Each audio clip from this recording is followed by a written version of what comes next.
매 순간마다 정성과 심혈을 기울여서 성공하는 그날까지 여러분들과 함께 소통하고 함께 만들어가는 그런 도인이 되도록 하겠습니다. 네, 안녕하십니까. 경기도의원 최종현입니다. 저희 지역구는 메탄 1, 2, 3, 4동입니다.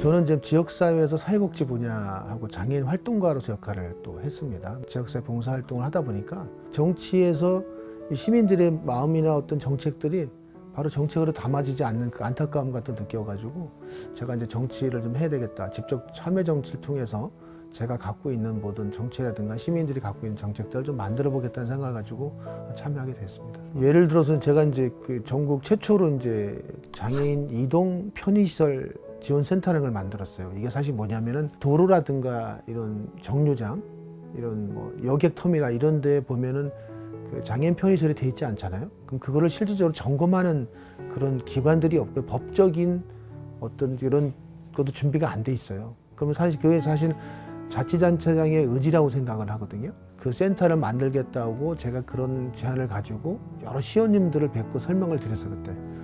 근데 일단 시의원님 분들이 이해를 잘 또 못하시고 법적인 문제가 아닌데 왜 우리가 만들어서 이걸 불편한 또 어떤 법을 만드냐 이런 거였었거든요.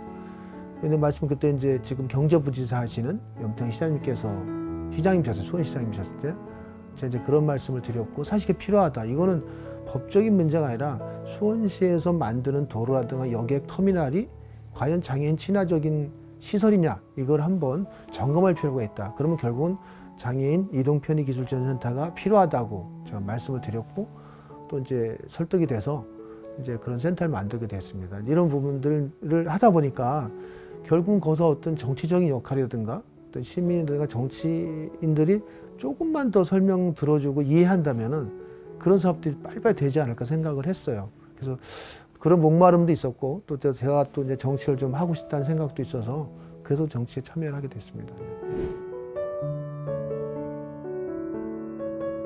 제일 기억에 남는 조례는 이제 고령장애인 지원조례하고 경기도 인권증진에 관한 이제 지원조례 개정 두 가지입니다. 특히 애착을 가는 건 장애인분들이 이제는 다 고령화가 돼요. 과연 고령화가 됐을 때 기존 일반 노인하고 장애인 노인하고 어떻게 볼 것인가 그런 부분에 대해서 좀 고민해서 그 조례가 만들어졌습니다.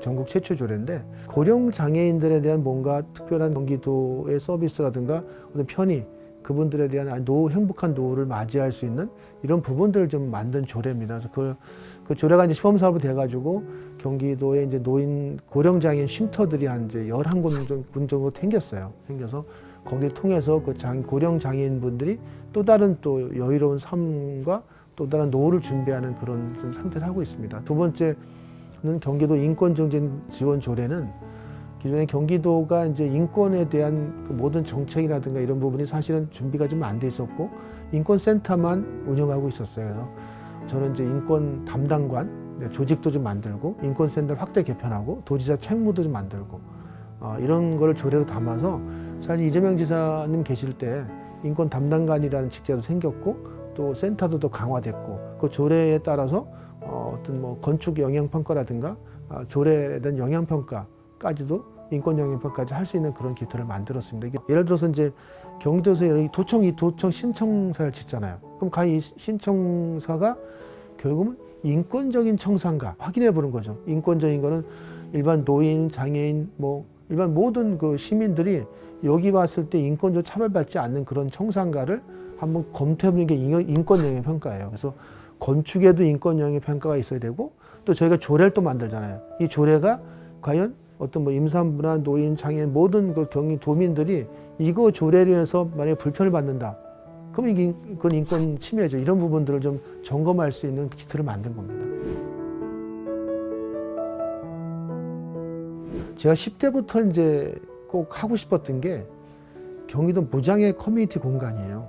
일본에 가면 비가이 센터라고 큰 그 건물이 있어요. 그 공간에서 장애인 친화적인 아니면 일반 시민들이 와서 교육받고 그 공간 안에서는 장애가 없거든요. 그 공간 안에 의료시설도 있고 재활치료시설도 있고 병원도 있고 뭐 호텔도 있고 다 있습니다. 그러면 1000만이 넘는 그 경기도에 기본적으로 그런 공간들이 하나 좀 있으면은 그런 공간을 통해서 전국에 있는 뭐 노인이나 장애인분들이 경기도를 방문했을 때 편하게 호텔식 그 공간에서 쉬면서 세미나도 하고 치료도 받고 재활도 하고 또 거길 거점으로 해서 그 다음 어느 관광지도 같이 이렇게 다니고 볼 수 있는 그런 공간들을 만드는 게 제 생각이었었고 그걸 만들기 위해서 제가 이제 무장애 연구회라는 또 연구를 조직해서 이제 그런 부분들 연구를 또 했고 그게 작년 10대 때 최우수 또 연구 그 상도 받았는데 사실 이게 이제 예산이 많이 들어가요. 예산이 한 2천억 대, 3억 대 들어갈 것 같은데